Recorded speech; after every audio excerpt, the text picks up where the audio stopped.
Hello, everybody, and welcome to the Friday edition of Moohead Radio. I'm your host, a big and furry bovine. And for the next hour or so, you get to look at my face. I thought that maybe some people would be waiting for me, on the panel, but, I ended up with, oh, the indignity of it all. Oh. So obviously, I'm going to have to start using a stronger deodorant, and maybe there will be more people on the panel. But I don't need people on the panel because what I do have is plenty to talk about regarding the Cleveland Cavaliers. So if you're interested, there will be more than just the Cavaliers. I mean, we may even mention hockey. That would be like an all-time first. And here's a guy who feels sorry for me. This is Bronk the Moose. Whoa. Hi there. Whoa. And you've already started. I'm sorry I'm late, aren't I? Yeah, no, I mean, that's all right. It's certainly better than, you do great soliloquies on your own. You're quite a slouch, as Judge Smith. Yeah, exactly. You're really quite a slouch. Don't underrate yourself here.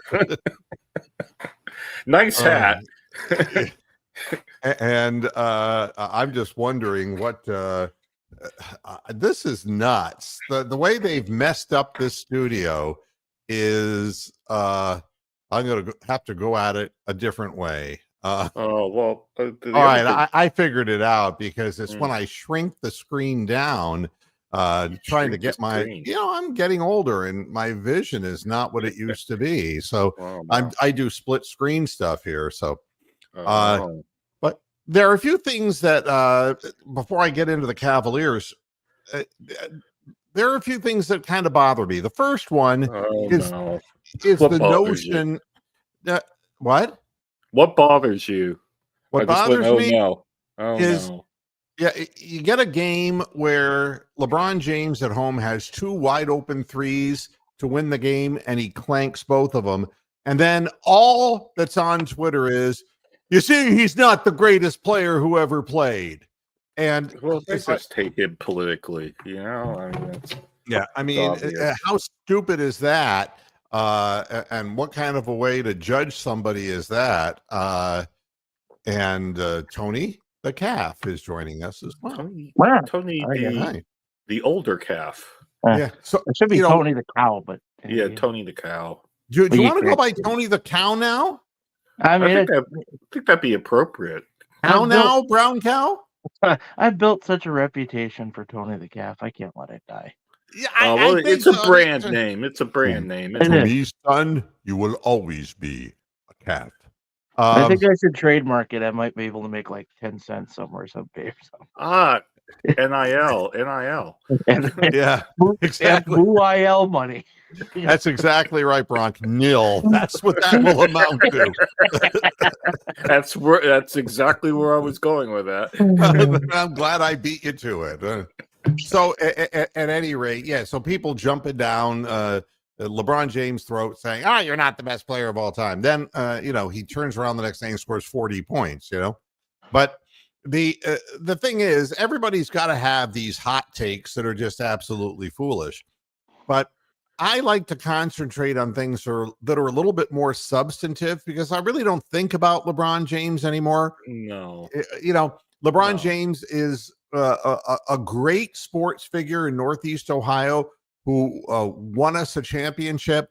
And for that, he will always be remembered, but he's no longer here. So, I don't dwell on that kind of stuff. I have my own opinions and everybody's got their own opinions. And Michael Jordan was a great basketball player, and so is LeBron James. So, I mean, whichever one, but don't tell me that one person is better than the other person because they're both flawed. But be that as it may, as basketball players, both tremendous. What I'm more concerned about is the news that Victor Wembanyama has a blood clot in his shoulder. Yeah, I heard about that. That's scary. It really is scary. And, and this is not some little thing. This is a full-fledged deep vein thrombosis, also called a DVT. And if you're not familiar, because we're seeing a lot of people saying things on social media that just isn't the case.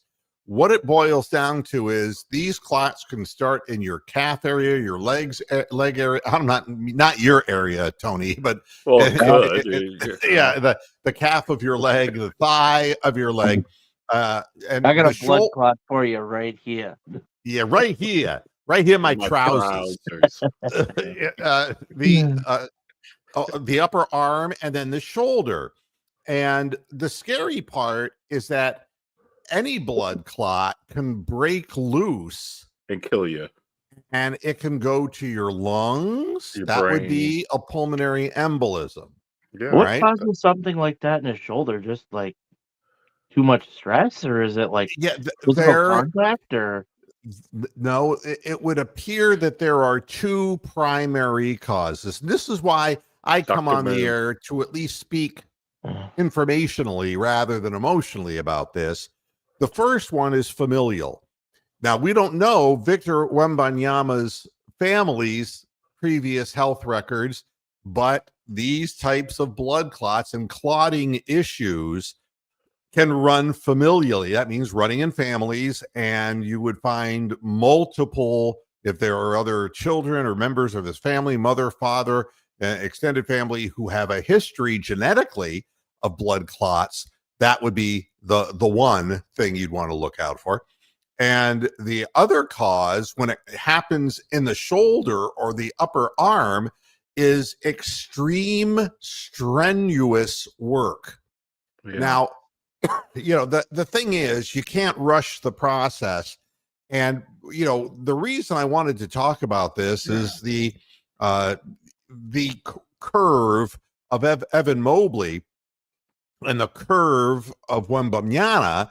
And I think that these two players, obviously Wemby is a little further behind because he's younger. And they come into the league skinny and not built well enough, and they go on all kinds of training regimens. And that could be in and of itself, if somebody was overdoing it to try to do more than they needed to do, that could be a cause of a blood clot as well. But the risk is it can go to the lungs, it can go to the heart. And if it goes to the heart, then you have a heart attack, folks. You're dead. Yeah. Well, you're not necessarily dead, but you have a heart attack, and that damages your heart. And once your heart tissue is damaged, it does not reclaim itself. All right. Yeah. If it happened in a game, they'd have to rush out the medics and fly them out in a helicopter to the hospital and get them going again. So yeah. But have we so quickly forgotten wide receiver Marquise Goodwin? Because he had fucking blood clots, but they were in his leg. That's right. Have we forgotten all that? I mean, we know about all this shit. Wasn't that what Len Bias died from on the court? Didn't he have a blood clot die or something like that? No, Lenny Bias was coked out of his mind. The guy who had the I don't know, who was the guy from Loyola Marymount? Was that where he was from? Oh my! I mean, this happened so long ago that I'm not even remembering names. Well, we should remember fucking Marquise Goodman, but the Browns arms, that one, yeah, and and Chris Bosh would be the other obvious name that comes up, where a blood clot in the leg really. Hank Gathers. That's right. Yep. And, that you have a situation like that Chris Bosh had where he lost an inordinate amount of time and never was the same afterwards. Yeah. And this is the other thing. And when I would talk to the late Ben Starcher, whose name I will continue to bring up every now and then, because he and I talked so much basketball because he was an ardent Cavs fan. We talk about the history, and because he was 50 years old, so we could talk somewhat the same language, and we weren't just tied into today's game.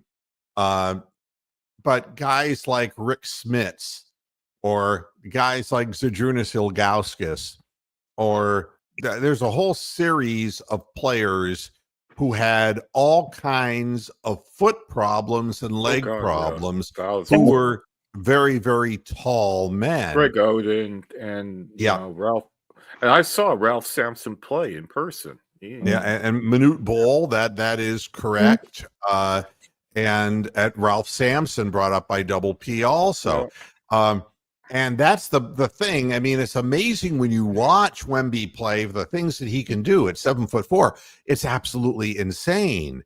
But at the same time, Ben and I were always holding our breath because it's like, you just want this kid to get stronger. You play him minutes, and he's young. He's 19, 20 years old, and his body may not be ready for this. And it was the same thing, really, that we saw from Evan Mobley, is when people were talking about how great a player he could be, but then people started questioning whether he was going to make that next jump because his body wasn't getting bigger and all of that kind of stuff.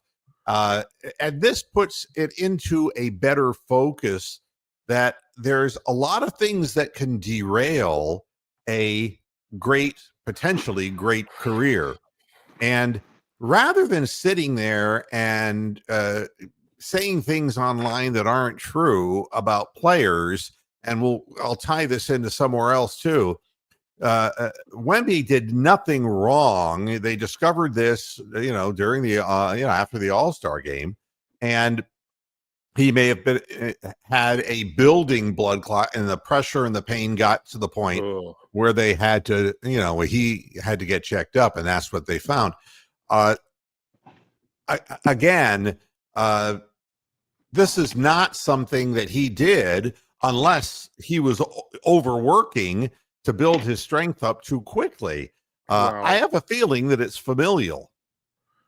I don't know what the genetics are in his family, but I would say there's a better chance of that than he was just, because during the season, there isn't a time to crash the workout room.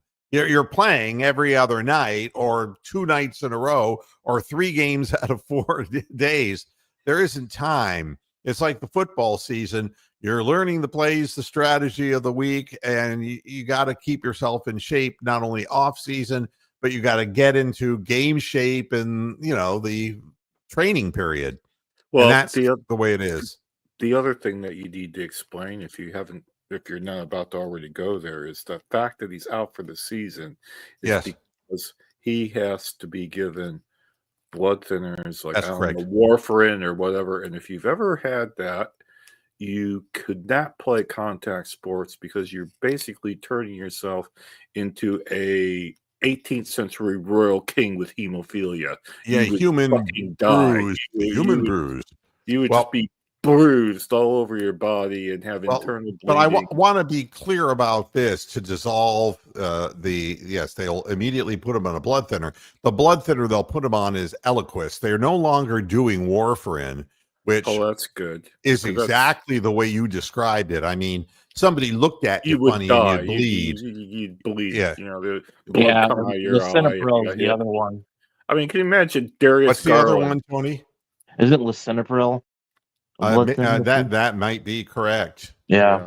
America's the land of new drugs anyway. But I mean, imagine Darius Garland on blood thinners. I mean, he'd be hitting the head, and there'd be blood coming out of every orifice. So they're going to give him Eliquis, and they're going to dissolve the blood clot, and then they're going to see how his body reacts. How long they want to keep him on the blood thinner to make sure that there isn't any additional formation. And then they got to check him regularly for the rest of his life. Yeah, I don't know how often he's going to have blood tests, but for normal, old people that have heart attacks that get that, they have to be tested every fucking week when they're on that. At least they are here. So, it is a scary thing. And there are definitive symptoms when you get the pain in your arm, or if it's in the lung, you get shortness of breath. And it's a big deal.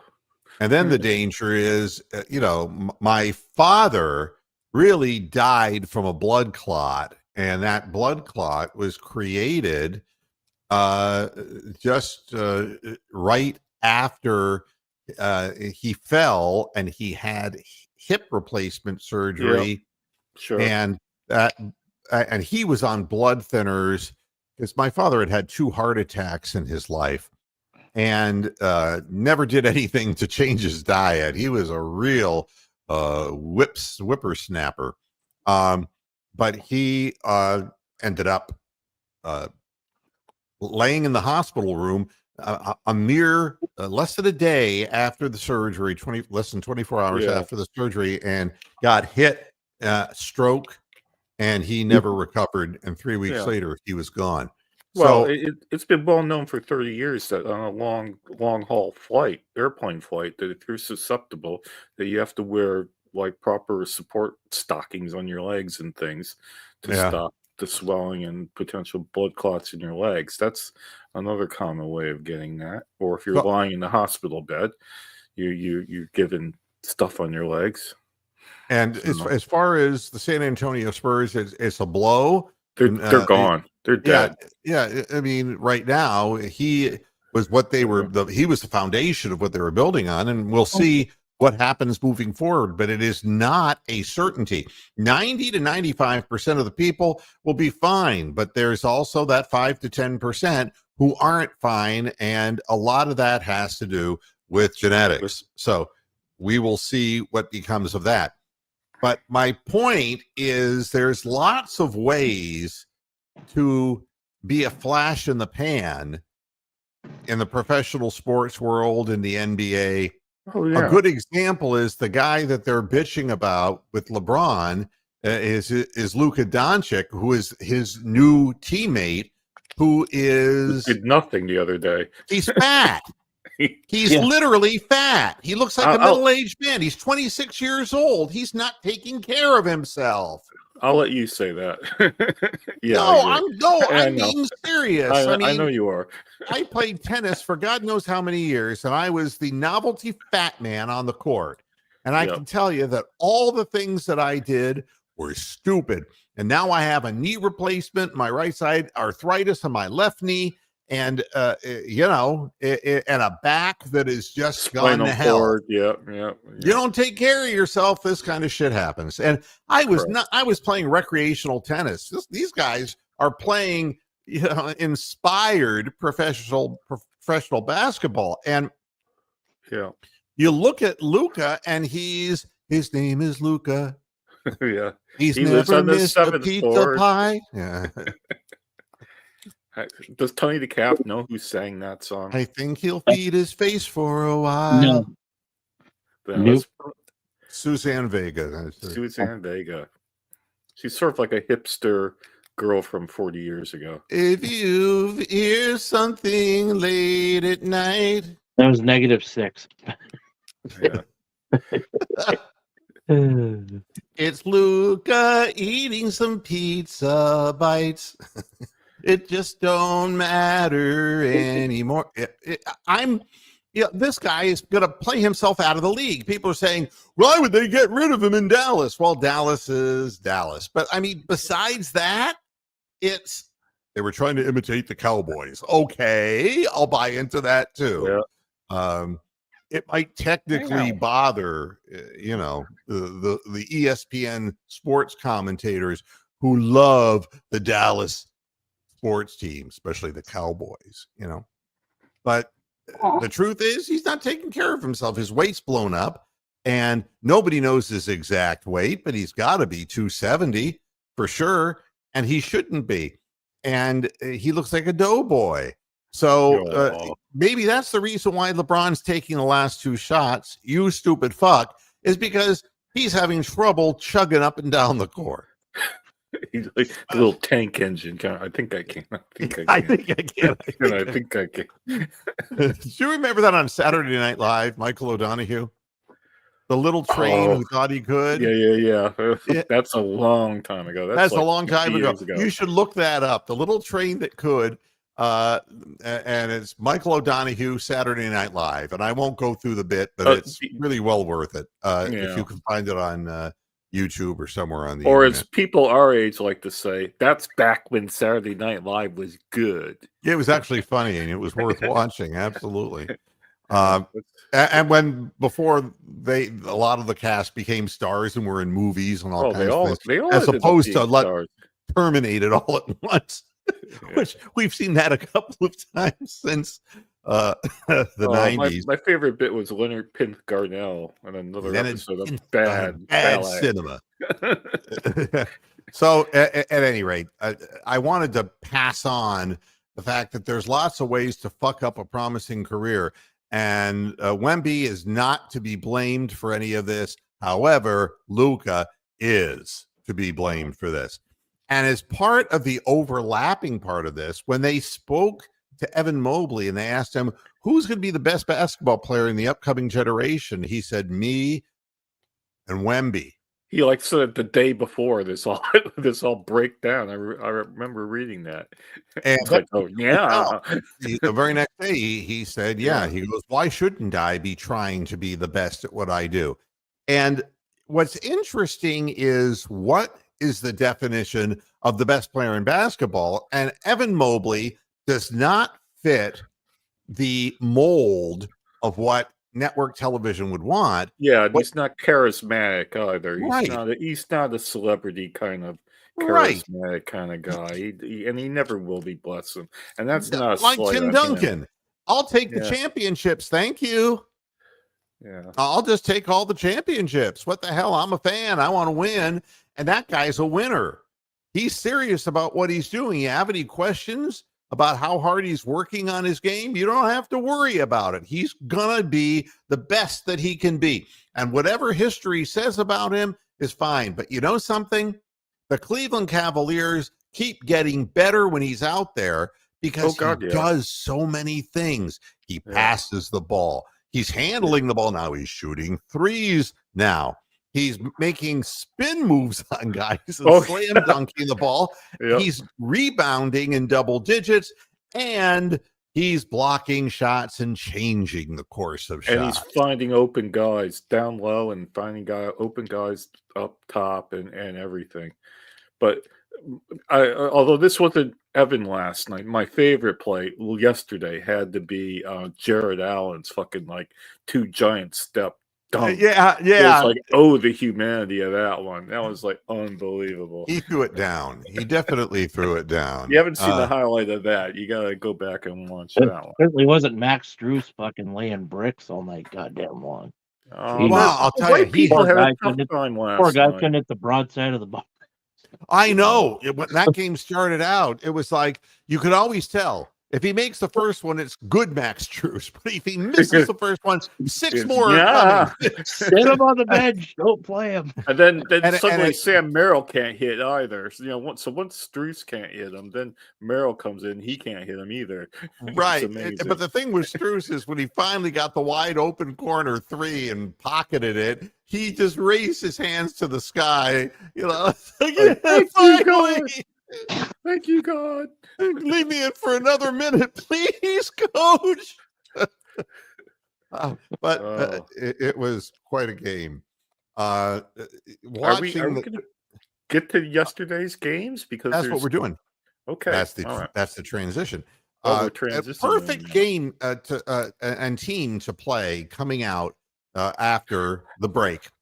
And the reason team, Jordi Fernandez, former coach, Canton Charge, has taken over the reins there and is playing fundamental defensive basketball. And the reason is because he doesn't have anybody who can reliably put the ball in the basket. And it's very hard to win that way. But he's got them playing hard. They had won 6 of their previous 7 games, and in that stretch had the best defensive statistics in the NBA. And you could see why.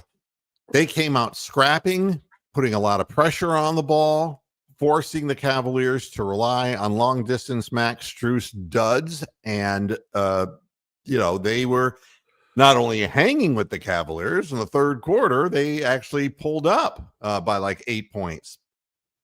And it was like, oh, this could be a long evening. And the way they were doing it was pressuring the ball. And we've seen this so many times recently. The strategy against the Cavaliers is to pressure secondary ball handlers and to get into passing lanes, get some easy points that way, and to crash the boards. And they were out rebounding the Cavaliers. They were getting second opportunities consistently. Their reserve center, Sharp, was pushing our guys around. And Claxton, they were pushing our guys around. Claxton. And they were allowed. Well, the only thing is he couldn't shoot a free throw. His life depended talk on about Strus. I mean, Claxton nearly airballed on a few Clangston. free throws. Clangston. Yeah. I mean, the bricklayer. It was absolutely he's part hilarious. of that secret society of the Masons. Yeah, that one play where it was clearly not a foul, but they didn't review it because they knew Claxton was going to the line. He was going to miss him anyway. Exactly. So there's no point in using your review because it's like playing Tristan Thompson. I mean, he's not going to make a free throw. It's not going to happen. Don't review it. Just let him shoot the free throws. But they were out rebounding Cleveland, getting second opportunities, and they hit that little stretch where they picked up the lead up to 8 points, and the Cavaliers was like, uh-oh. But the difference now between the Cavaliers of now and the Cavaliers from previous is that they seem to be able to absorb this and come back and reassert themselves. That it's almost like they had to remember, okay, we're back playing professional basketball again. The break's over. And they put the clamps down. And I want to say that they had held them to like 30 some odd points in the second half of that game. It wasn't a lot. Yeah, it was very little. And which is the way you win against a team like that. They're going to make it into a physical altercation and real physical game. And it's going to be harder for you to get, open looks and everything's going to be contested. You have to wear them out. And that's exactly what happened. And by the time the Cavaliers hit their mini Cavalanche and they got up by like 13 points, then they made a small run, like a 6-0 run to get back within like 5 or 7 points. But after that, you could see that the Cavaliers were getting to the rim. They were getting what they wanted. And the sheer effort of playing and the sheer lack of offense. I mean, D'Angelo Russell limped off the court, and that was the best thing that could have happened for them because he was chucking up bricks, as Donald Trump would say, the likes of which we've never seen. Those balls didn't have a chance to go in, and they were ill-advised shots. And he doesn't play any defense. Better off playing a young guy who will do anything to stay in the league, and he will play defense, and that's what they were getting. But by the time the lead got up to a certain amount, and they just started shooting threes, and they couldn't make a single one, and the game was over. At that point, it was up to 19 points, and it was done. But no panic on the part of the Cavaliers. Coaching staff knows what it's doing. And here's the beauty of it all.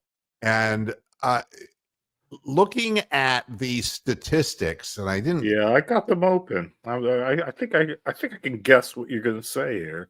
Several things spring to mind. Well, I'm going to go there so I can be right there with you. Well, the first thing that jumps out is that nobody played more than 30 minutes. Nobody. Exactly. Nobody played more than 30 minutes. And only one person scored over 20 points. Yeah. I mean, if you look at the distribution, 30 minutes for Mobley, 25 for Allen, 29 for Garland, 30 for Mitchell, Strus at 24, Hunter at 27, Okoro at 17. You look at that, and Ty Jerome 17, Sam Merrill 25. You look at that, and you have a coach who's paying attention to what he's doing.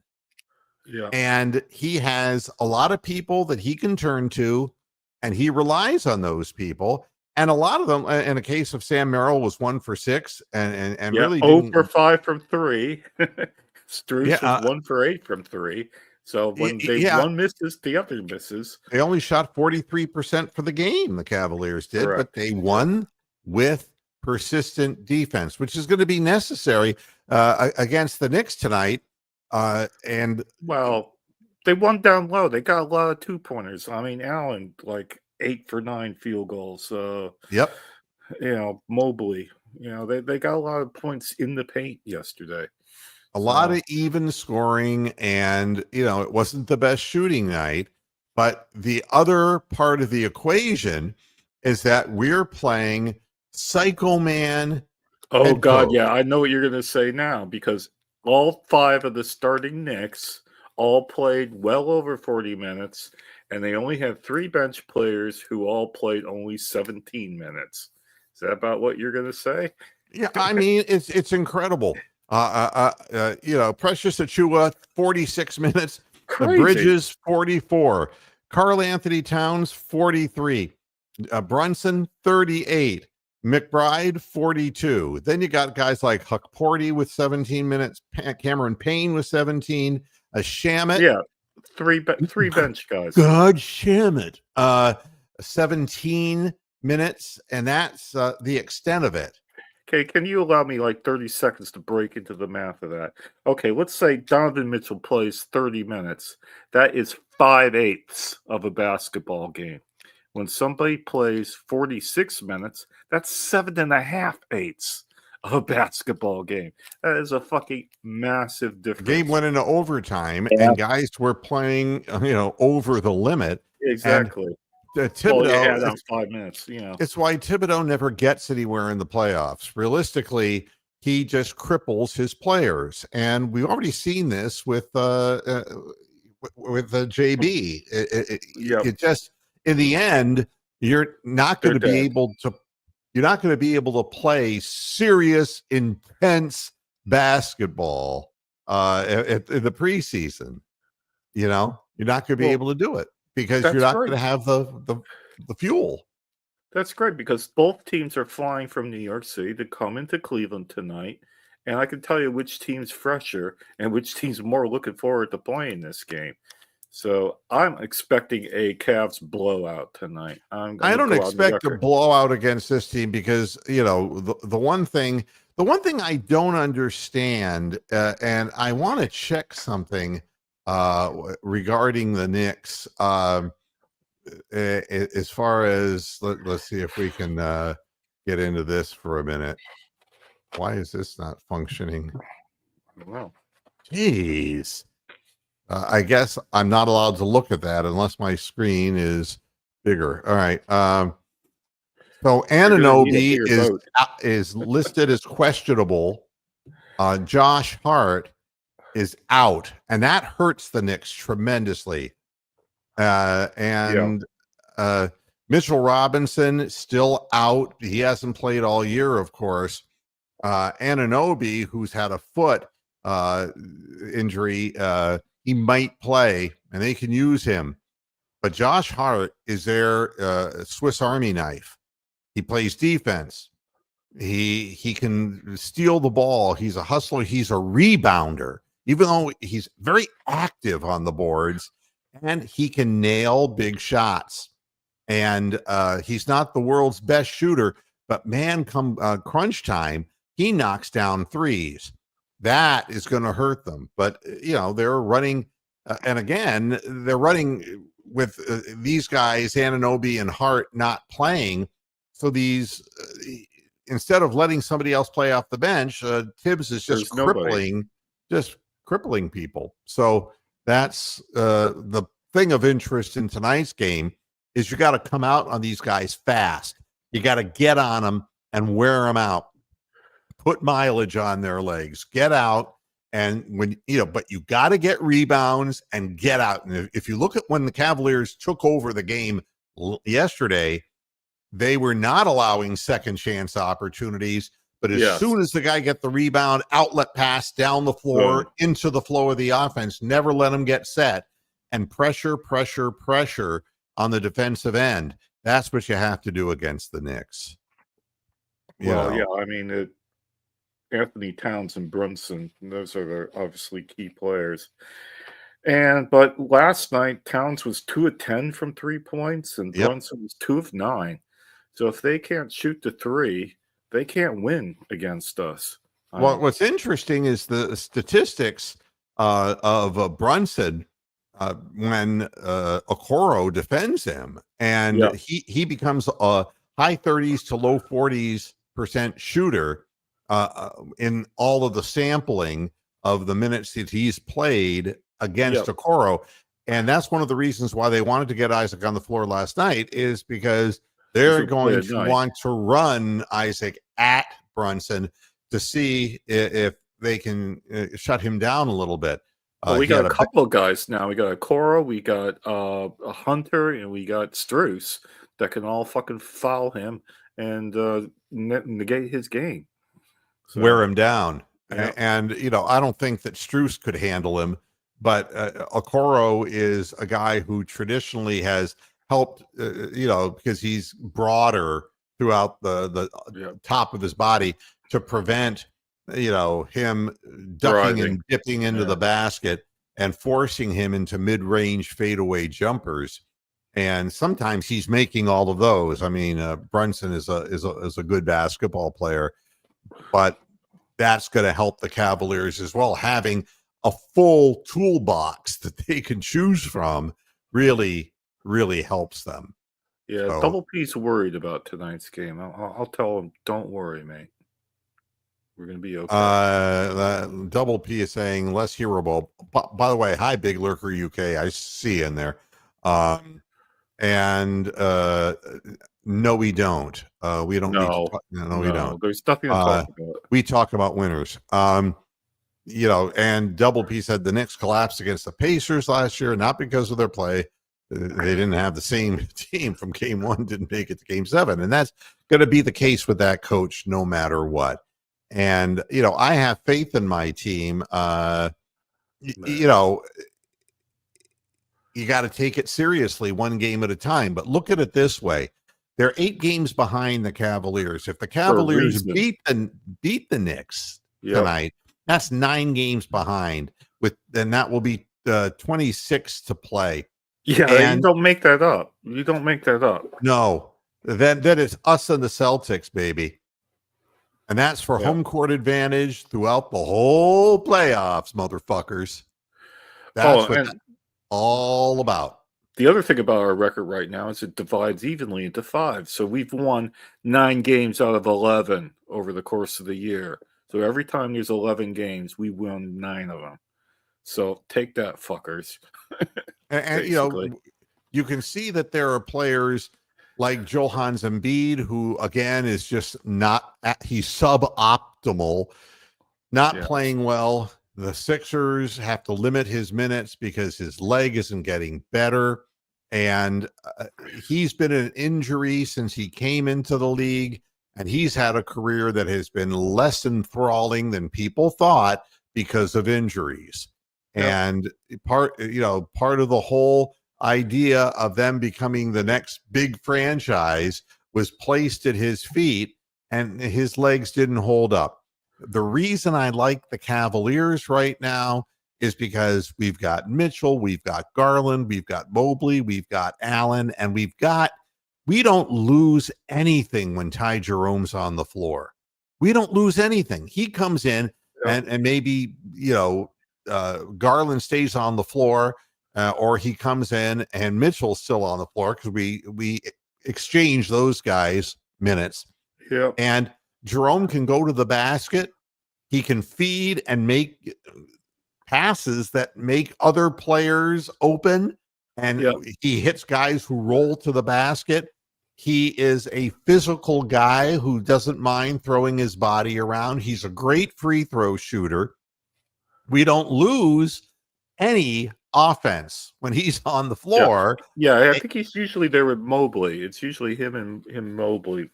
Yeah, I mean, he is. And so we have 3 guards on the team, and we can interchange them. And even going beyond that, CPJ can come in and give a different spark because of his inordinate jumping ability. Yeah. He has the ability to fall off his man, a guy comes into the paint, he can go up and swat the ball away, that little guy. Yeah, so we have a strong reserve core of guards. Now, what the organization's done with DeAndre Hunter, who was not at his best yesterday, and you've got the Strus Goose, you've got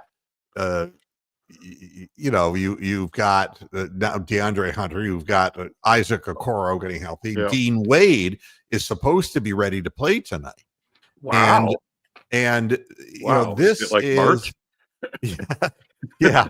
I didn't know it was March already. So you've got a lot of different people in the wings. They just picked up Maquan, and I forget his last name, a 10-day contract guy. Oh, well, somebody played last night by the name of Tomlin. Is that the guy? Yeah, that's him, Maquan Tomlin. Yep.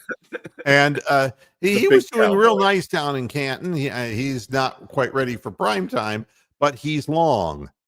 And what they're doing is they're trying to find players for that 14th position who will make sure that Tristan Thompson never has to play again. Please, yeah. No one wants to see him play. I don't want to see him play. The Raptors don't want to see him play. Yeah.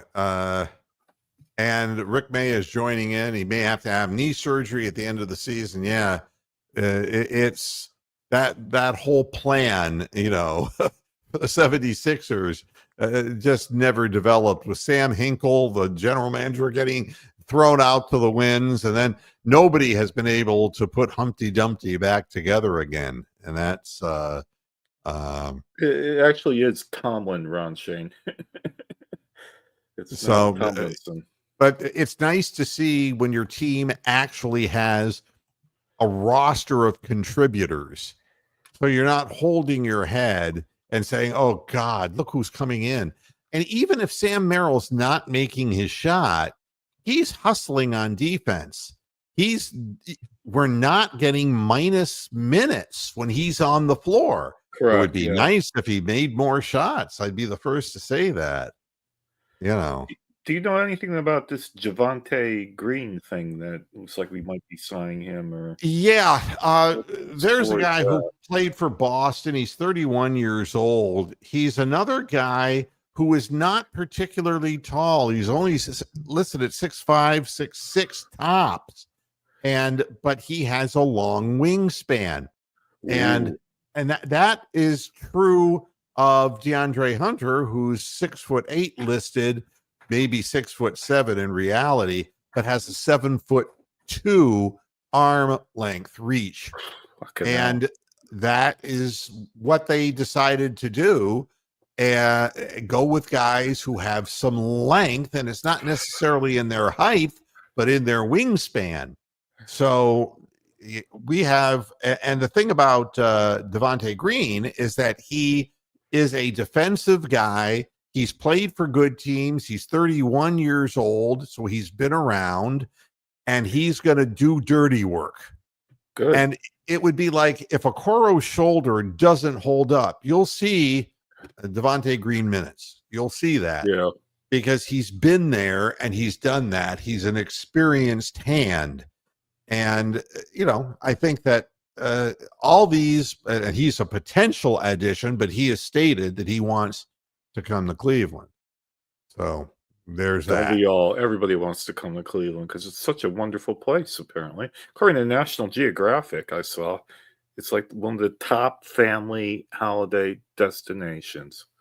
Now, as far as Mobley is concerned, whether he becomes the best player in the NBA or he doesn't matter to me, because I don't think Tim Duncan was ever considered the best basketball player in the NBA. He hardly talked about Tim Duncan because he lacked charisma. He didn't attract attention to himself like John Morant and get a gun and shoot somebody. It's not like that. I go by the team, and right now the Cavaliers look like a franchise team. A team that is going nowhere but up and will have a continued presence in the playoffs and real opportunities to win championships. Can I dare say the phrase "Team O Destiny"? Can I say that? Team of hope, because it's been a long time. The first time LeBron was in Cleveland and we put hot buttered Donnie, beside him, Danielle Marshall, and Eric Snow, and you're like, you're not going to go deep with that, man. You're just not. And when we got Kyrie and we got K-Love, it was like, we might have something here. Well, now it isn't guys who are already 10 years vested in the league or rookies. We got guys who have been with the Cavaliers since they got drafted, a legitimate star in Donovan Mitchell who came to Cleveland seeing what he saw. And you got Jared Allen, who came from Brooklyn and had more in the tank than what he showed while he was in Brooklyn. And now we got a bench to go with it. The question is, and it won't be because of Dan Gilbert, who wants to, he'll spend money and do whatever he can do, but there are going to be teams that are going to be after Ty Jerome. I guarantee you. It's going to be hard, and that's why CPJ becomes important. I'm not saying that he's as good as Ty Jerome, but he could get better. He's got upside. Look at this team from 2005 and 6. There was Drew Gooden, there was Larry Hughes, there's Luke Jackson, Damon Jones, Danielle Marshall, Ira Newble, Sasha Pavlovich, Eric Snow, and Anderson Varejao. That was the team. Was the team. That was no way that team was ever going to win a championship. But they did win an Eastern Conference trophy, though. God damn it. Yeah. Well, for me, it's about knowing you're watching a team that is worth watching. I can't say that they're ever going to win a championship. I mean, that to me is the dream of every sports fan, but I can't watch the Cleveland Browns right now because they're just so bad. There's no hope there. It's hopeless. But I never bothered checking, like, if we were the second game of the afternoon. It's not like I was running to my TV and saying, let's see how Aaron Rodgers is doing in New York. I mean, I could care less. Nobody gave a damn because the organization sucks. And you only have a select number of years, Baltimore Ravens, before your time passes. And when you have an 8-year quarterback who hasn't gotten it done yet, Ravens fans, how many more does he have before he takes a straight-on hit? The odds get better. He slows down, and he's never really been a great throwing quarterback. And how does it feel when the Tom Brady's who win these things, and now Allen, and you look at the quarterbacks and Joe Montana, these guys could throw the football, and Mahomes, you throw the football. You're a quarterback. Can't do that. He checks down to his tight end Andrews. And that's what he does. And when you blitz him, he can throw the ball up in the air to his one fast wide receiver. Yeah. It doesn't carry you in the playoffs. And the Cavaliers are never going to be carried in the playoffs by one player. You got to have multiple guys who are all totally invested in the process. That's the only way you win a championship. This game is played so fast now. Minutes become more critical. And the reality is that you need to have that many players. And you got to have a coach who knows how to keep the players happy. Because they want to be on the floor, but not too long. It's really like the Colonel's secret recipe. That's what it's like. You got to have a plan. Oh, the amazing thing about the Colonel's secret recipe is now it's Texas fried chicken. They're moving out of Kentucky. Their headquarters. Is that true? Yeah, they're leaving Louisville and they're moving to like Houston or somewhere. they can no longer say they're Kentucky Fried Chicken, legitimately. Oh wow, but they will. But They will. yeah, They will, obviously. They won't change it to TFC, but there you go. yeah. I was surprised that KFC really kept that product, the Colonel's Bowel. The Colonel's Bowel, yes. Yeah, yeah. I mean, it's like, man, we've thrown everything into a bowl. Do you believe in the Colonel's Bowel? Yeah. Do you believe in diarrhea? Yes. Yes, I do. Oh my God. We throw a couple of pieces of gristle that's deep fried into a bowl, and it's got mashed potatoes. It's got, I don't know what else in there. Macaroni and cheese and coleslaw. It's like, we just threw everything in the Colonel's Bowel into a bowl. That's it. You got it. Oh, baby. Oh, God almighty. Sorry And about that. so I can at least double down on the Browns thing and why we don't talk about them We don't talk is about because the Browns Yeah.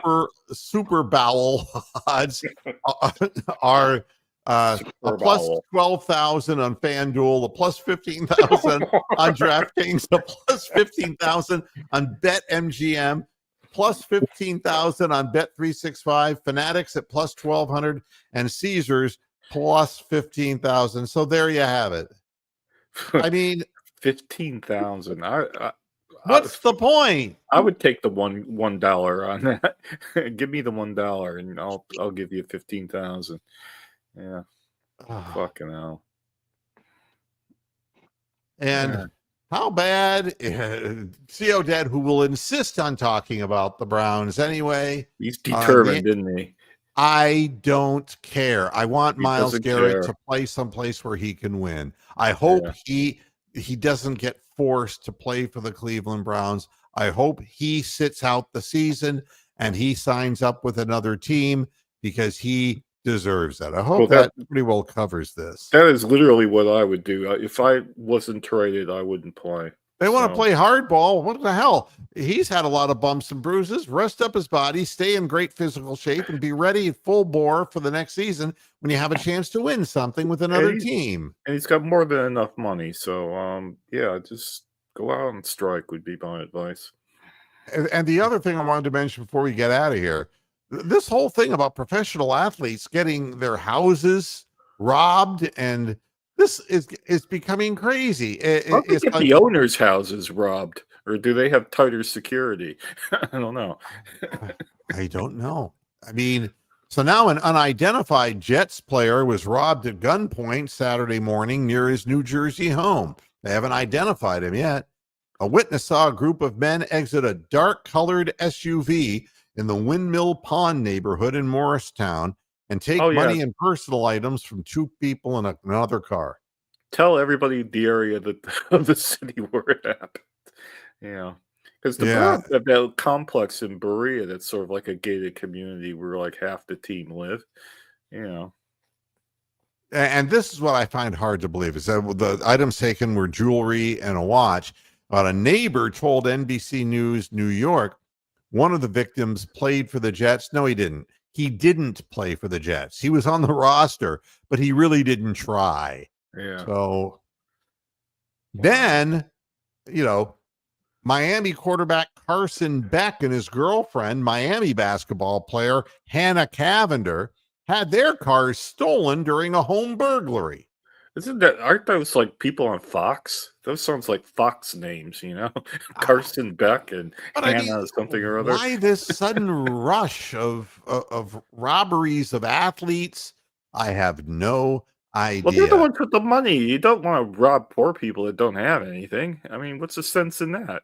Yeah, but I mean, this almost seems like it's a concerted effort to find out where these people live. And well, it's easier now. Yeah, that's right. And Beck told deputies that he and Cavender were asleep when the theft happened. Wow. He has a Mercedes and a Lamborghini stolen. A Mercedes and a Lamborghini. And he's in college. Unbelievable. Wow. Cavender had her Range Rover stolen. Oh, Fucking gangs with their Range Rovers. They should just fuck off. Yeah, Range Rover doesn't have any real appeal to me. It should only be in England. It's one of those things that shouldn't be exported. Yeah, but it's I suppose that it's better than being like a Pittsburgh Steeler and you're a Rump Ranger. Or a Hummer. Yeah, A Hummer. You don't steal them; they give Hummers in Pittsburgh. Yeah, they give Hummers. They have no teeth. That's why people. So just more crime. And here's the last something crime funny. story. This is too grim. We need some. We need some hilarious topics. You should start your own program, Bronk. Really? Well, the NFL investigating. You do it. the NFL is now investigating allegations against Justin Tucker. Quietly, ESPN states. They gotta find them empty-handed or something, huh? They're speaking to some of the women who have accused Justin Tucker of sexual misconduct. You know what's the thing that's interesting about this story? What's interesting? In total, 16 massage therapists from 8 different high-end Baltimore area spas have made allegations of the inappropriate behavior by Tucker. These are not Instagram women who are hoes, not women who knew damn well they were walking into another man's house or inviting a man to their house while they were laying naked in there. It isn't any of that. This is a high-end spa. All of them are high-end. That means they're licensed massage therapists. It means that people don't go there for sex, unlike the Instagram women who don't have storefronts, but actually decide they're going to do them in a hotel room. Does anybody see a difference? Bob Kraft and his sex slaves from other countries. Yeah. Mighty. Yeah. And we're not hearing anything about it, and Rich Eisen. Where's Rich Eisen? Oh, God, that cue ball. Yeah, that guy's a stupid fucking skinhead is what he is. At any rate, the final things to report today, the Guardians' Tristan McKenzie ready to rock in spring training if his bones don't break. Skeletor. Yeah. I should put this picture up. How skinny is he? Oh, I bet I weigh more than Tristan McKenzie, and he's about a foot taller than I am. You know what he needs? He needs the Colonel's bowel. He needs the Colonel's bowel. Yes. I mean, this is.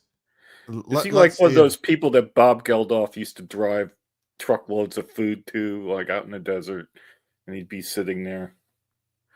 Yeah, here we go. I'm going to share this. Let's see if this works at all. Are you seeing anything? Yeah, we are.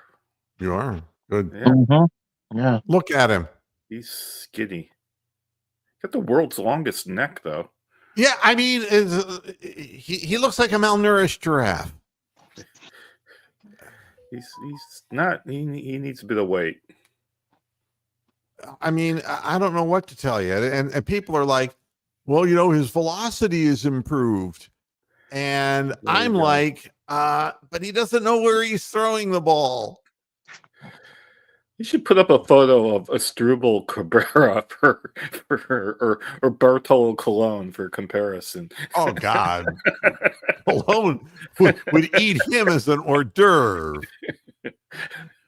Yeah. Colon would be able to fit him in one moob, Yeah, and the Guardians need Tristan McKenzie to have a bounce back year, but I don't know. This guy's been hurt and hurt and hurt, but he's going to pitch tomorrow in that opener, the spring training opener. Oh, God, it's already. Wait a minute. Is this like a World Baseball Classic year? Why are they? It's fucking middle of February. Why are they starting now? Spring training started yesterday. Wow. That's crazy. Go figure. So we're back to the Hollywood Squares mode now. I'm really thrilled. I'm in the Wally Cox position. Seriously? Yeah. Yeah. Mine isn't even. It's not even showing that. Tony's in the Nanette Fabre position. There we go. Now we're back to normal. Guardians' first game is 2:05 tomorrow against the Reds. Yep. Pretty amazing, isn't it? But at any rate, I don't make predictions about the Cavaliers, but I am comfortable with the fact that they are going to make an effort. They know how important it is playing the New York Knicks. They know how significant it is. It's the image of the team, because people will always overrate the Knicks, and they're going to be a team that's going to be there in the playoffs. And now's as good a time as any to go out there and kick their ass.